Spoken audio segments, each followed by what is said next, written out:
Saludos y bienvenidos a la experiencia escéptica. En el video de hoy continuaremos nuestra serie donde refutamos la escatología cristiana. Y como ya saben, decidimos comenzar por el preterismo.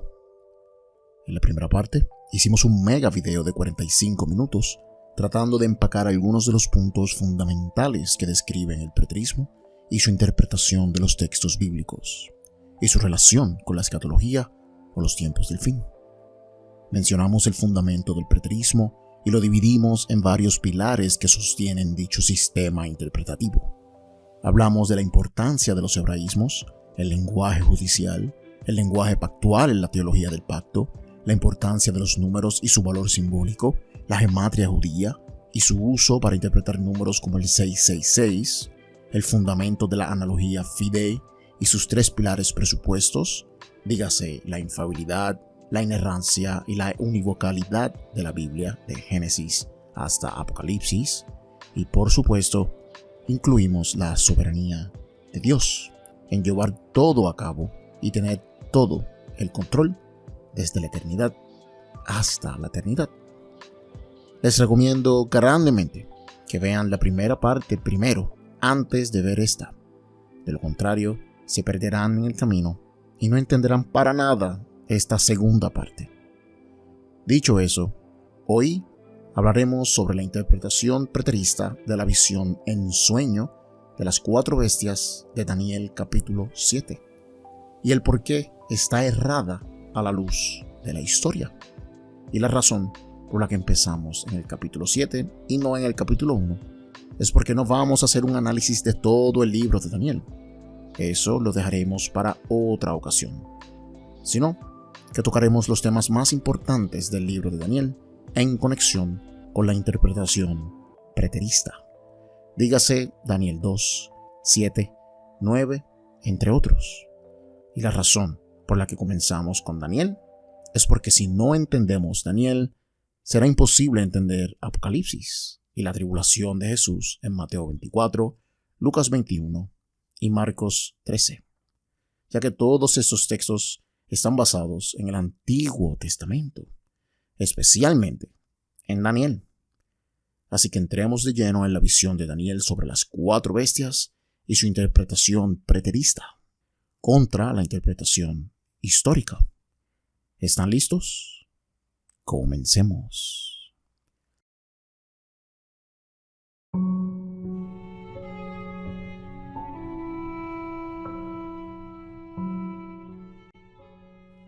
Primero, veamos lo que dice el texto sobre las 4 bestias.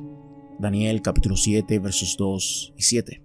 Dice: Daniel dijo: Durante la noche tuve una visión. En ella aparecía el gran mar agitado por los 4 vientos del cielo. Del mar salían 4 bestias enormes, cada una diferente de la otra. La primera de ellas se parecía a un león, pero sus alas eran las de un águila. Mientras yo la observaba, le arrancaron las alas, la levantaron del suelo y la obligaron a pararse sobre sus patas traseras, como si fuera un hombre, y se le dio un corazón humano. La segunda bestia que vi se parecía a un oso. Se levantaba sobre uno de sus costados, y entre sus fauces tenía 3 costillas. A esta bestia se le dijo: Levántate y come carne hasta que te hartes. Ante mis propios ojos vi aparecer otra bestia, la cual se parecía a un leopardo, aunque en el lomo tenía 4 alas, como las de un ave. Esta bestia tenía 4 cabezas y recibió autoridad para gobernar. Después de esto, en mis visiones nocturnas, vi ante mí una 4ª bestia, la cual era extremadamente horrible y poseía una fuerza descomunal. Con sus grandes colmillos de hierro aplastaba y devoraba a sus víctimas, para luego pisotear los restos. Tenía 10 cuernos y no se parecía en nada a las otras bestias. Claramente vemos una visión horrible. Los 4 vientos se han interpretado a lo largo de la historia como poderes e intereses políticos a través de los siglos que hicieron que surgieran estas 4 bestias, que a la vez son imperios, pero también se interpretan como los juicios de Dios. El gran mar, de donde surgen estas bestias, ha sido interpretado por todos como el mar Mediterráneo, donde estas bestias o estos imperios siempre hacían guerra y donde están ubicados. Pero también hay una interpretación más lógica, y esa es la misma que usaban los hebreos. O sea, que la palabra mar significa siempre en contextos escatológicos, naciones gentiles. Por eso, cuando vemos en Apocalipsis 13 que nos dice que la bestia salió del mar, no se refiere a un mar literal, sino a que la bestia viene de otra nación que no es Israel. Típicamente se refiere al imperio de turno. Así que el gran mar es el terreno o la escena de estas 4 bestias o estos 4 imperios. Pero ahora es que se va poniendo interesante, ya que veremos la identidad de las 4 bestias, las cuales no requieren de mucho conocimiento para poder interpretarlas. Pero aún así tenemos suerte, ya que el buen ángel se apiadó de nosotros y nos reveló la interpretación. Si vamos al versículo 17 y 18 de Daniel 7, este dice: Estas 4 bestias son 4 reyes que se levantarán en la tierra. Después recibirán el reino los santos del Altísimo y poseerán el reino hasta el siglo, eternamente y para siempre. Así que estas 4 bestias son 4 reyes representando 4 imperios. Y luego vendría un quinto imperio o un quinto reino, uno que es eterno, y ese sería el imperio o el reino de Dios. Pero volvamos atrás. ¿Cuál es exactamente la identidad de estos 4 reinos? Pues volvamos al verso 2 para analizar la descripción de cada una de las bestias, a ver si podemos identificarla y en qué nos diferenciamos de los preteristas. La primera bestia o imperio se parecía a un león, pero tenía alas como las de un águila. Dichas alas fueron arrancadas y obligaron al león a pararse en 2 patas, como un hombre, y se le dio un corazón humano. Aquí, los preteristas tienen una interpretación doble. Algunos creen que esta primera bestia se refiere al imperio de Babilonia, y cuando le cortan las alas y lo hacen pararse como un hombre para recibir un corazón humano, se refiere al rey Nabucodonosor, quien fue humillado a tal punto donde terminó viviendo con animales para terminar parándose en sus 2 pies como un hombre y recibiendo un corazón humano, refiriéndose a la humildad adquirida para adorar al Dios del cielo. Otros preteristas opinan que se refiere a la destrucción del imperio de Babilonia y a su eventual humillación, donde terminaron bajo los pies del imperio medo-persa, quienes cambiaron muchas de sus leyes absurdas por unas más benignas para el hombre. No importa cómo lo veamos, ambas interpretaciones son válidas y van de acuerdo a la historia real. Excepto la parte de Nabucodonosor viviendo con bestias. Esa parte es un error. Pero aquí estamos enfocados en el preterismo y no en el libro de Daniel entero. Ya tendremos un video para eso. Así que estamos todos de acuerdo con la primera bestia. Esta simboliza al imperio de Babilonia, de donde Daniel supuestamente nos escribe. Recuerden que tampoco estamos tomando en cuenta si Daniel escribió esto de verdad o si en realidad el libro fue escrito siglos más tarde y cosas así. Eso lo dejaremos cuando hagamos una crítica textual de Daniel, que como les dije, será en otro video. Ahora, pasemos a la segunda bestia. Esta es un oso, y este simboliza el imperio medo-persa, el cual destruyó, humilló y conquistó a Babilonia. Este oso vemos que se levanta de un costado.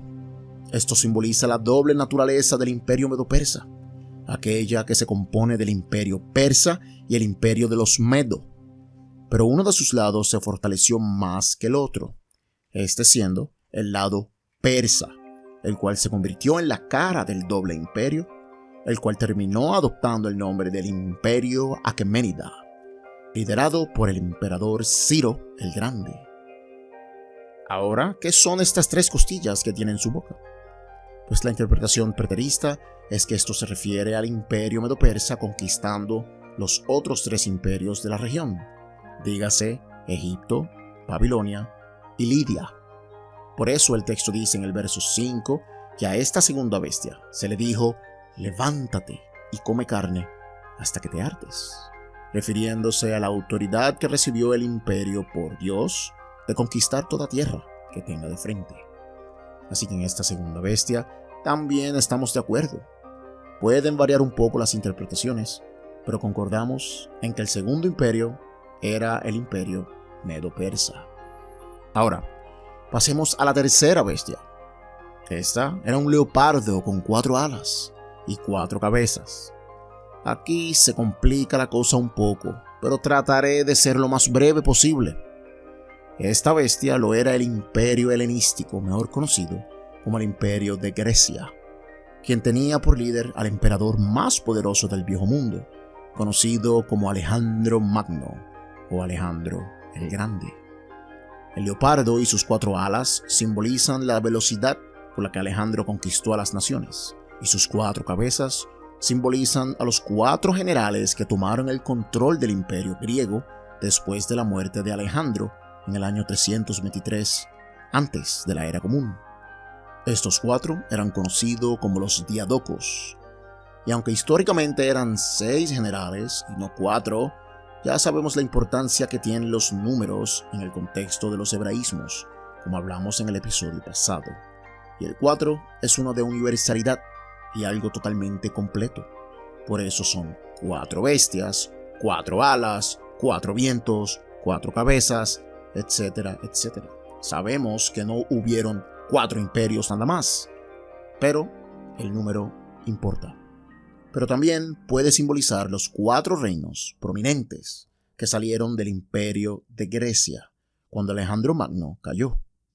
4 de estos 6 diadocos, dígase Antígono Monóftalmos y el imperio Antigónido, el cual más tarde se apoderó de Grecia y Macedonia de Antípatro, el imperio de Asia Menor y Tracia de Lisímaco, el imperio egipcio o el reino de la dinastía egipcia de Ptolomeo, y por supuesto el 4º imperio de los diadocos, que lo es el imperio Seleucida del general Seleuco, el cual tenía a Babilonia y a Siria bajo su poder. Estas son las 4 cabezas de la tercera bestia, un imperio dividido en 4 imperios más pequeños. Y aquí también estamos de acuerdo con los preteristas, ya que siguen el récord histórico al pie de la letra, según es narrado en Daniel 7. Pero ahora llegamos a la 4ª bestia, y aquí es donde se encuentra la raíz del problema y el error de la interpretación preterista. La 4ª bestia es descrita como horrible y con una fuerza descomunal. Todo esto refiriéndose al poder que tenía este 4º imperio.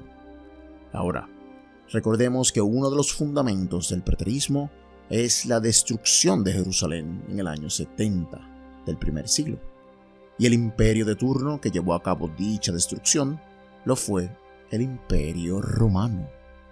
Los preteristas, dejándose llevar por lo que haría esta 4ª bestia, no les queda de otra que afirmar que sin duda se trata del Imperio Romano.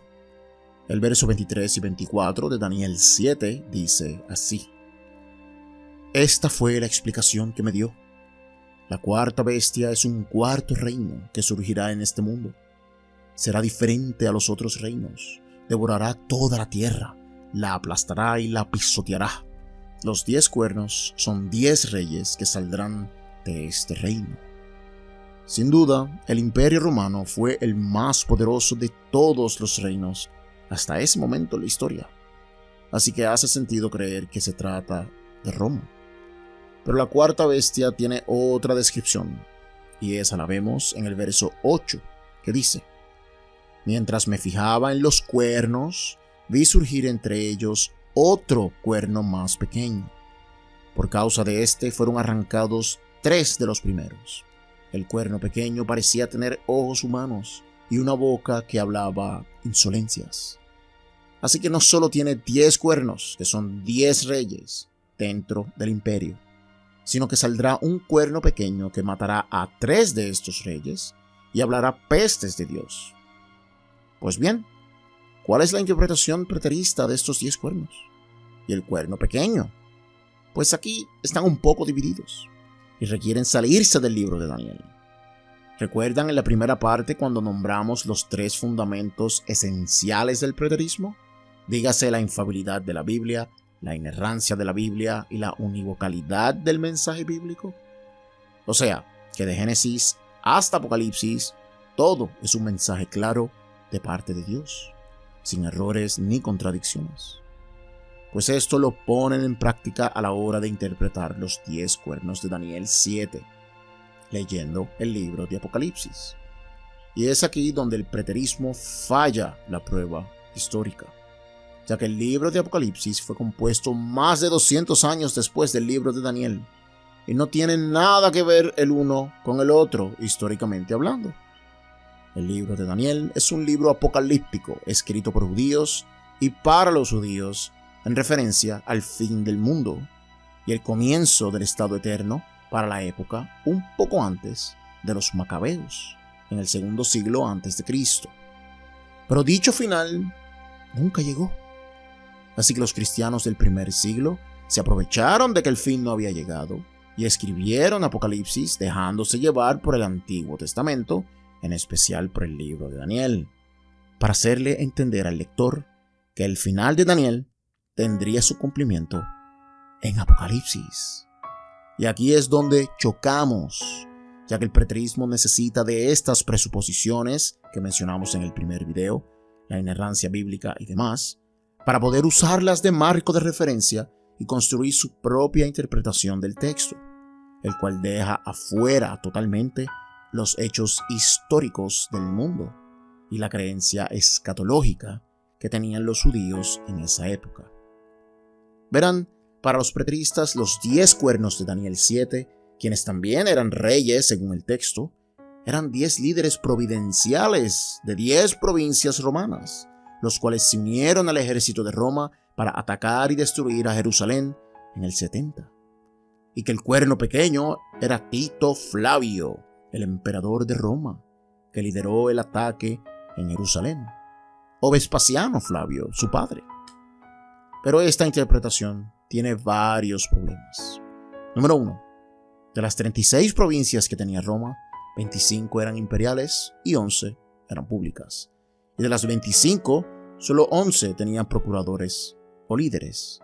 Y sí, de estos 11 líderes, 10 pudieron unirse para darle su poder a Roma, pero estos no estaban para nada unidos, ya que todo esto de los 10 cuernos no lo sacan de Daniel, sino que de Apocalipsis 17, versos 12 al 14, que dice: y los 10 cuernos que has visto son 10 reyes que aún no han recibido reino, pero por una hora recibirán autoridad como reyes, juntamente con la bestia. Estos tienen un mismo propósito y entregarán su poder y su autoridad a la bestia. Pelearán contra el Cordero y el Cordero los vencerá. Claramente vemos al preterismo saliéndose del libro de Daniel, el cual no habla para nada de 10 reyes uniéndose para atacar a un personaje mesiánico ni a un pueblo mesiánico, sino que usan Apocalipsis como una extensión o una realización pactual de Daniel 7. Pero la historia los refuta, porque estos 10 líderes o reyes provinciales no estaban para nada unidos, y mucho menos en la revuelta judía. Judea también era una de esas provincias, y no se veía cara a cara con las demás según la historia. Número 2. Decir que estos 10 reyes eran líderes o reyes regionales del imperio va en contra de la misma postura preterista, la cual dice que el Cordero utilizó a Roma como instrumento para destruir a la Jerusalén apóstata, contradiciendo lo que dice Apocalipsis 17, donde estos 10 reyes, junto a la bestia, harían guerra contra el Cordero. Pero el Cordero vencería. O sea que Roma, quien era un instrumento de Jesús, representante del Cordero, haría guerra contra sí misma, contra el Cordero, o sea, contra Jesús. Eso no hace sentido. Algunos grandes exponentes del preterismo, como David Chilton y Milton Terry alegan que estos 10 reyes en realidad simbolizan la fuerza entera de Roma en contra de Jerusalén. Y esto mejora la postura, pero sigue estando el problema del instrumento de Dios peleando contra Dios. Eso no cuadra. Dios no va a enviar un juicio en contra de sí mismo. Y aún menos cuando añadimos que el cuerno pequeño, Tito, no mató a ninguno de estos 3 reyes durante esa hora que recibieron autoridad, donde estarían unidos con Roma. Esa hora refiriéndose al año 70, o a 3 años y medio antes del 70. Esto simplemente no ocurrió. Por otro lado, los preteristas presentan otras interpretaciones basadas en Apocalipsis 17, sobre estos 10 cuernos, una de ellas siendo los 10 generales judíos o 10 líderes celotes, nombrados en el templo por los mismos judíos de acuerdo al libro de guerra de los judíos de Flavio Josefo, el cual nos da una lista de estos 10 generales cuyos nombres son José, Ananus, Jesús, Juan, y Juan hijo de Matías, Eleazar, Niger, José hijo de Simón, Manasés y Josefo hijo de Matías, quien eventualmente se convirtió en Flavio Josefo y el autor de esta lista. Cuando Apocalipsis 17 dice que estos 10 cuernos no habían recibido reino todavía, pues se refería a estos 10 líderes quienes recibieron autoridad por una hora en el año 66, ya que de acuerdo a los preteristas, el libro de Apocalipsis se escribió a principios de los 60 y no en los 90, y eso tendrá un video especial más adelante también en esta serie. Por otro lado, esa hora en la que reciben autoridad simboliza 3 años y medio, ya que ese fue el tiempo que pasó desde que comenzó la revuelta judía hasta la destrucción del templo, 3 años y medio. Y con esta interpretación se arregla el problema de los 10 cuernos haciendo guerra contra el Cordero, porque estos 10 líderes judíos primero pelean contra el Cordero, según Apocalipsis 17:14, y en la historia vemos a los 10 líderes judíos enfrentando a Roma, que representa a Jesús, al Cordero, de la misma manera que el imperio de Asiria representa a Dios en Isaías 10. Pero luego algunos de estos líderes judíos terminan reclutados por Roma y se viran para pelear contra Jerusalén, tal y como dice el verso 16, que dice: y los 10 cuernos que viste en la bestia, estos aborrecerán a la ramera y la dejarán desolada y desnuda, y devorarán sus carnes y la quemarán con fuego. La ramera simboliza a Jerusalén, según la interpretación preterista. Y esto también tendrá su propio video más adelante, así que pendientes. Y también vemos que Tito, quien es interpretado como el cuerno pequeño que mata a 3 de estos reyes o líderes, sí mata a los últimos 3 generales, los cuales no fueron reclutados o asesinados por líderes militares judíos por Roma. Así que esta interpretación hace bastante sentido, pero también tiene problemas. Uno de ellos es que estos cuernos son reyes o gobernadores y no líderes militares. Otro problema es que Apocalipsis dice que estos cuernos le darán su reino a la bestia, pero estos líderes militares son judíos, no tienen reino alguno. Entre otros problemas que me ahorraré por causa de tiempo. Y existen muchas interpretaciones más como esta, como aquella que dice que los 10 cuernos eran los 10 Césares desde Julio César hasta Vespasiano. Pero no importa la interpretación, la misma tiene que venir, según los preteristas, de afuera del libro de Daniel, con eventos históricos que se salen fuera del alcance del foco escatológico de Daniel, cuyo fin fue proyectado para el 2º siglo antes de Cristo, mientras que Apocalipsis tiene un fin 200 años más tarde. Así que, ¿cuál es la verdadera interpretación de las 4 bestias de Daniel?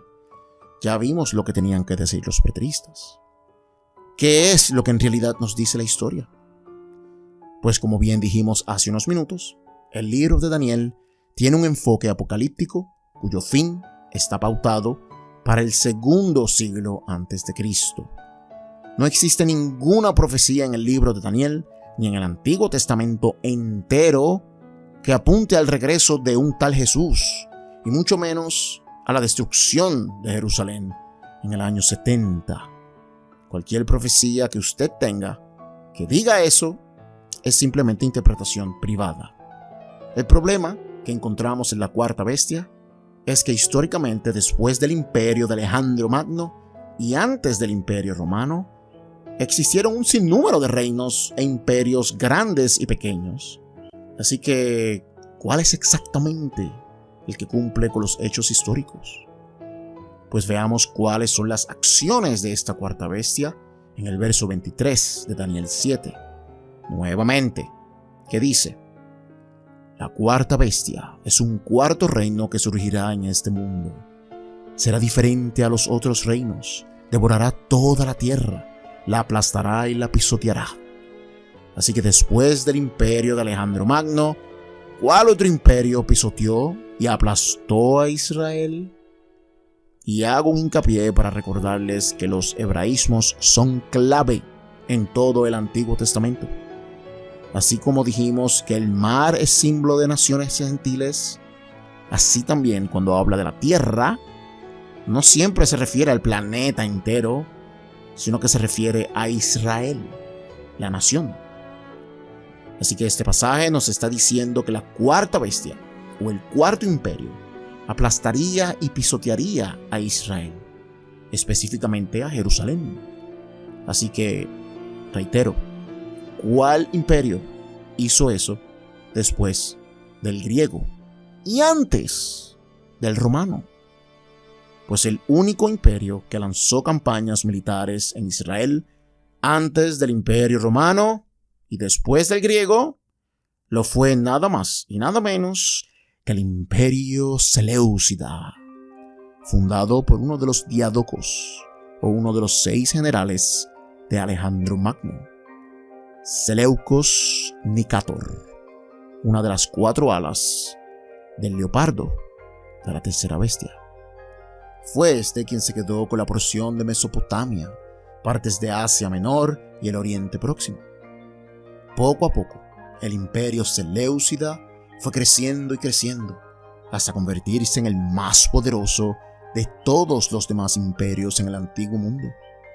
Su control alcanzó hasta la India, y su estilo de batalla era como el de ningún otro imperio, ya que literalmente aplastaban y pisoteaban a sus enemigos, tal y como dice el texto que haría la cuarta bestia.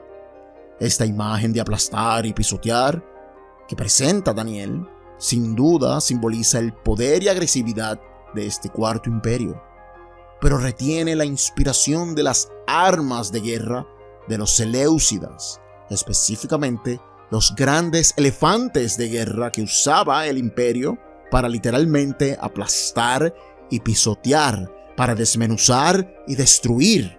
Y los dientes de hierro que vio Daniel también se pueden asociar a los dientes de hierro que se ponían a estos elefantes en los colmillos, como una especie de armadura para sus colmillos. Así que históricamente, ya sabemos que la cuarta bestia del libro de Daniel no puede ser Roma. Tenemos que imponer nuestra interpretación para que sea Roma. Tenemos que salirnos de Daniel para que sea Roma. Tenemos que ser cristianos y tener 1000 presuposiciones para que sea Roma. Tenemos que esperar a un Cristo solamente por fe, porque no tenemos evidencia, para que sea Roma. No es Roma. La historia no dice que es Roma. No puede ser Roma, ya que esta bestia del libro de Apocalipsis y no del libro de Daniel. Y contrario a lo que puedan pensar los cristianos, un libro no tiene nada que ver con el otro en el contexto histórico. Solo es a través de presuposiciones teológicas y un poco de gimnasia exegética que Apocalipsis se convierte en una extensión o un cumplimiento de las profecías del Antiguo Testamento. Pero aquí nos dejamos llevar por la evidencia científica e histórica, y la misma dice que no hay conexión alguna entre Daniel y Apocalipsis. Por lo tanto, la cuarta bestia de Daniel, históricamente hablando, solo puede ser el imperio Seleucida, ya que es el único imperio que cumple al pie de la letra lo que dice el libro de Daniel.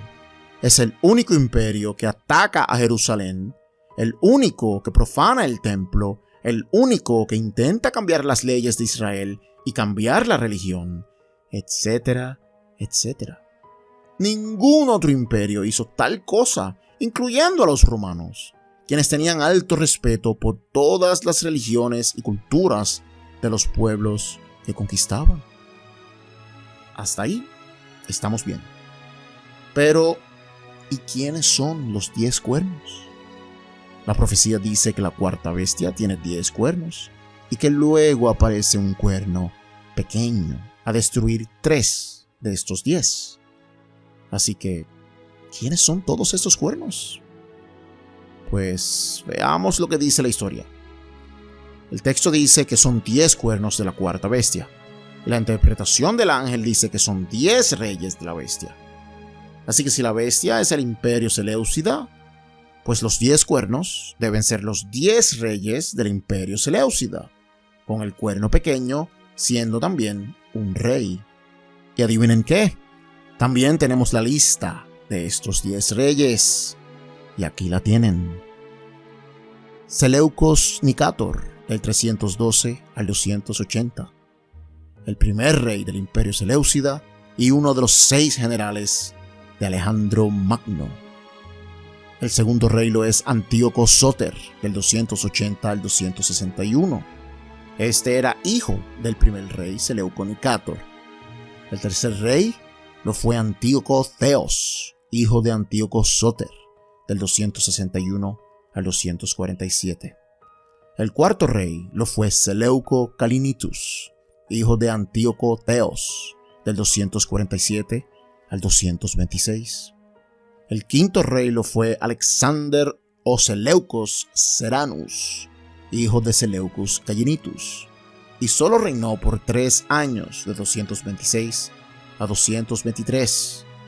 Para tomar las riendas, su hermano, el sexto rey y el más exitoso de todos, Antíoco el Grande, quien reinó por 36 años entre el 223 y el 187 a.C.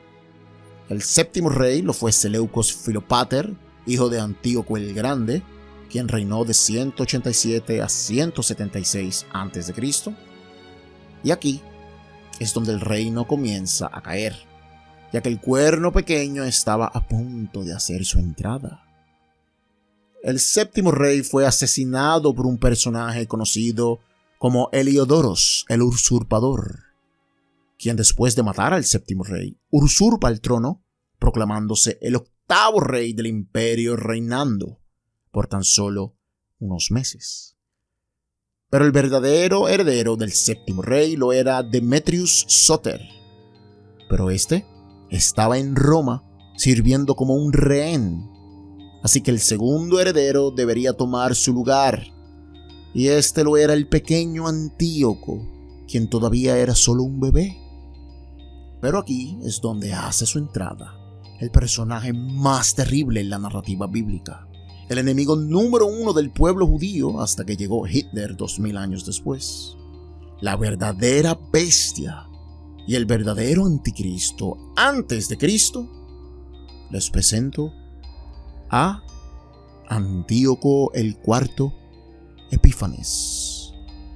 Este es el monstruo final de la película, el último villano de la Biblia hebrea, antes de que llegue el reino de Dios. Antíoco Epífanes se aprovechó de la situación que tenía de frente. Su hermano, el séptimo rey Seleuco Filopater, había sido asesinado por Heliodoros, el usurpador, y el próximo heredero del trono estaba preso en Roma. Así que puso su plan de quedarse con el trono en marcha. Siendo de sangre seleucida, se le hizo fácil formar una coalición para matar a Heliodoros el usurpador. Con eso cae el primer rey. Luego movió las fichas y sus influencias romanas para dejar el heredero del trono preso en Roma aún más tiempo, para que no pueda reclamar el trono. Con eso cae el segundo rey, y terminó proclamándose como corregente con el infante Antíoco, quien no podía reinar siendo un bebé, y tan solo unos meses después logró matar al pequeño Antíoco para convertirse en el emperador legítimo de Siria y el imperio Seleucida. Y con esto cae el tercer rey.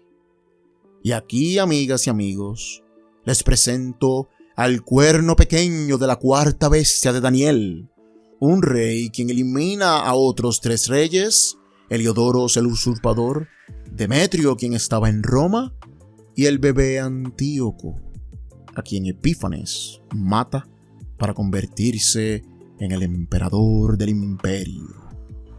Un cuerno que saca a 3 de los 10 cuernos de la cuarta bestia. El récord histórico cuadra a la perfección con el relato bíblico.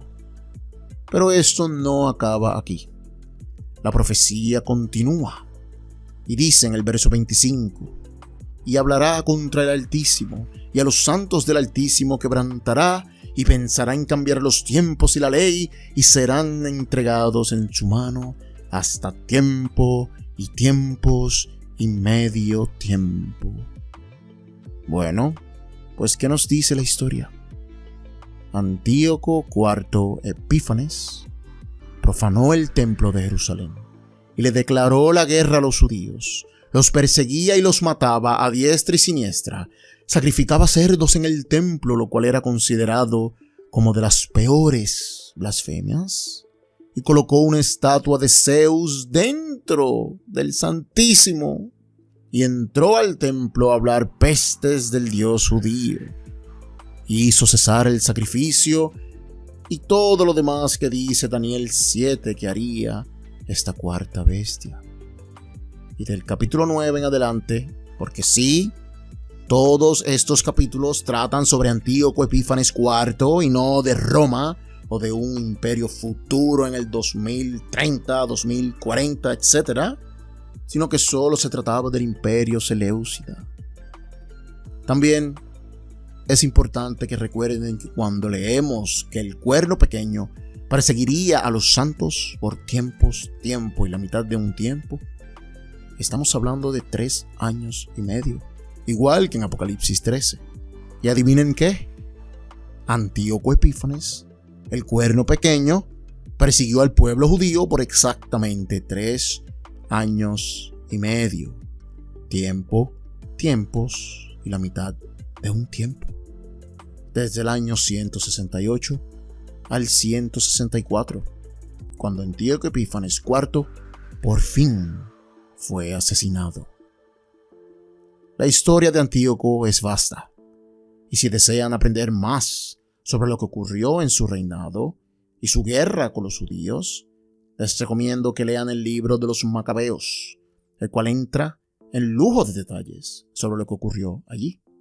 Más adelante estaremos haciendo videos concentrados específicamente en Antíoco Epífanes y la guerra de los Macabeos.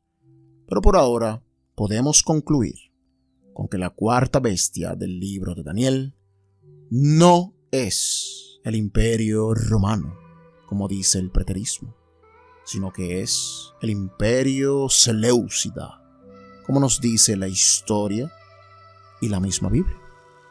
Y que los 10 cuernos de la bestia no son 10 líderes celotes judíos o 10 gobernadores de 10 provincias urbanas, ni 10 césares, sino que son 10 reyes del imperio Seleucida. Y el cuerno pequeño que destierra a otros 3 cuernos no es Tito Flavio o Vespasiano Flavio, sino que es Antíoco Epífanes IV, quien mata a su sobrino bebé, al asesino de su hermano y usurpador del trono, y deja preso a su sobrino y heredero directo del trono, para convertirse él en el nuevo emperador del imperio Seleucida y el máximo terror del pueblo judío. Si te gustó este video, no olvides suscribirte y dejar tu like. También déjanos un comentario con tu opinión. También quería agradecer a los miembros del canal y a los que siguen llegando. Es por su continuo apoyo que tengo la posibilidad de hacer videos como este, para el beneficio de todos. Así que por mi parte, gracias. Esto ha sido la experiencia escéptica, dando el primer paso a la verdad.